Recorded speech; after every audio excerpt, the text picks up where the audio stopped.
بسم اللہ الرحمن الرحیم۔ السلام علیکم ورحمۃ اللہ وبرکاتہ۔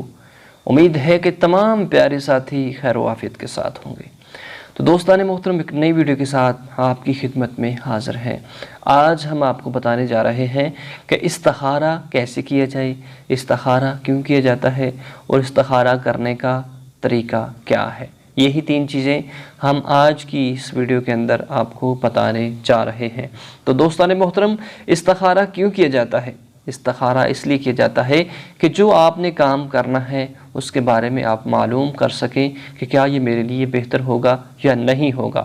حضور علیہ السلام کی حدیث کا مفہوم ہے کہ حضور اپنے صحابہ کو یہ عمل بتاتے تھے کہ یہ عمل کرو، اس کا فائدہ ہوگا، اور صحابہ اکرام بھی اس عمل کو یعنی کہ استخارے کو کیا کرتے تھے۔ اب آئیے استخارہ کرنے کا طریقہ کیا ہے۔ استخارہ کرنے کا بہت ہی آسان طریقہ ہے۔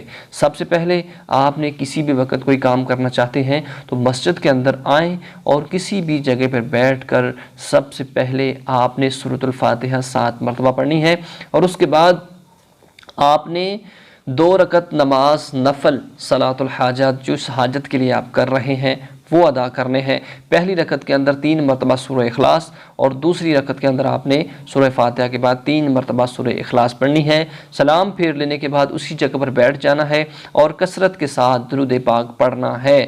7 مرتبہ آپ نے سورہ فاتحہ کو پہلے پڑھا، اور پھر بعد میں آپ نے اپنے ہاتھوں کو اٹھا کر جو بھی آپ کام کرنا چاہتے ہیں اس کام کے لیے اللہ کے حضور اس دعا کے اندر کرنا ہے کہ یا اللہ، میں فلاں کام کرنے لگا ہوں، کیا اس میں میرے لیے بہتری ہوگی یا میرے لیے یہ کام بہتر نہیں ہے، یا پھر میں شادی کر رہا ہوں فلاں جگہ پر تو وہ کرنی چاہیے یا نہیں مجھے کرنی چاہیے۔